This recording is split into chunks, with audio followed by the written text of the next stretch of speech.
Boys and girls. Hello, boys and girls. This is Miss Martin. I just want to tell you all happy Friday and I'm going to give you a quick little art lesson to get some art going for a little brain break. Thinking about shapes in nature.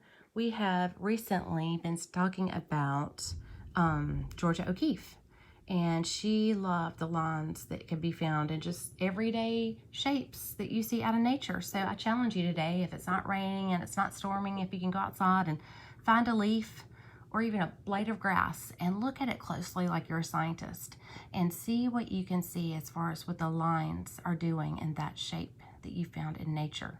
Here are some different shapes in nature. This is actually a microscope photograph of lettuce, and it's amazing. It looks like abstract art, doesn't it? This one is an image from the Hubble Space Telescope of a dying star. So you could go onto the NASA website and you can look at different Hubble Space Telescope images, and it's really cool. It looks like abstract art. And then my favorite artist, Georgia O'Keeffe.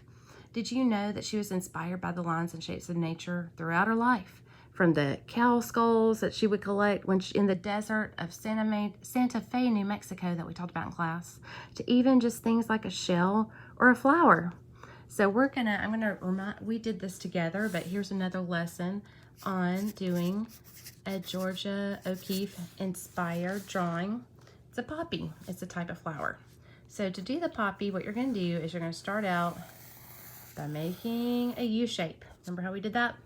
And then if you'll come over to this right hand side, you're gonna make a wavy line all the way down. Come over to this left hand side, we're gonna make another wavy line all the way down to here. So that's like 2 petals. And to make these petals look a little more three-dimensional, we're gonna make a second wavy line right here. And we're gonna make a second wavy line right here.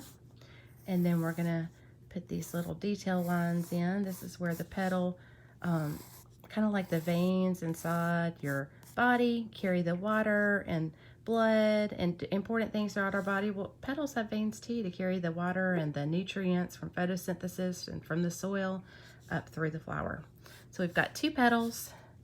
Then we're going to make kind of an arch shape. That's for the inside part of our flower. And we're just going to make a swirl shape right here. Okay, so we've got 2 petals. We've got the inside part, the center part of our flower.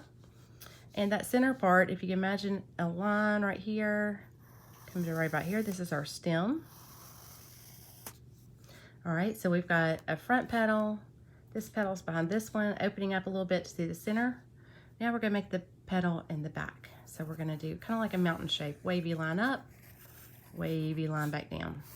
And then we're gonna do some lines. And we got a couple more petals. Let's make this part a little bit bigger. I always think about like the size. All right, so now we're gonna do a wavy line this way, curve it around, a couple little detail lines over here, wavy line around, lines like this. And if you really wanna make it look 3D, you can erase right here and we can make a petal on the bottom and try to make it look like it is 3-dimensional. So I'm gonna make this an arch. I'm gonna erase this one because this is gonna be like the closest petal to the observer. And then we're gonna do wavy line down and back up. And then these detail lines are gonna go like that. Connect it. And then if you have crayons at home, or colored pencils, you could color that in. You'll make a leaf. Let's make a leaf right here. Come back down. And if you've got some colored pencils or some crayons and you want to make this like realistic, of course you can use your Chromebook and you can Google Georgia O'Keeffe red poppy, and you'll see she did many, many different drawings, actually paintings of the poppy. It's really a beautiful color of a flower because it's red.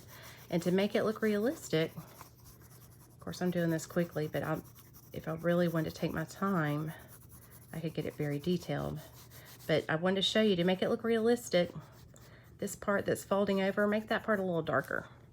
And then where the petal is kind of like creasing or bending, I'm gonna make that part a little bit darker. And I'm gonna do all of my petals the same way I did this one, okay? And you can add a little bit of orange too, because it's kind of reddish and orangish. It's like different shades. Make it look pretty. Of course, some of my students, they just love to make rainbow color flowers, which I think is always so fun. It makes me happy to see how creative our kids can get with their artwork. I love to see the individualism, and everybody has their own unique style and touch that they like to do. So anyway, we can do all of our petals. Like I said, I'm doing this quick, so it's not a super long video. But do all your petals like that. And then the center part, you want to color in like brown or black. The stem, of course, is going to be green. And then if you want to make it realistic, color in your stem and your leaf green. And then it's really beautiful because red and blue together, they just really pop. So if you really want to make this beautiful, you can do background sky, a really nice blue color. And like I said, if you don't have color pencils, you can use crayons. So I challenge you to do a Georgia O'Keeffe inspired poppy today and send it to me by email. My email is joy.martin@dcs.k12.al.us. I look forward to seeing some artwork, and I hope you guys have a happy Friday. And don't forget to be creative and read those books for March Madness. Talk to you soon. Bye.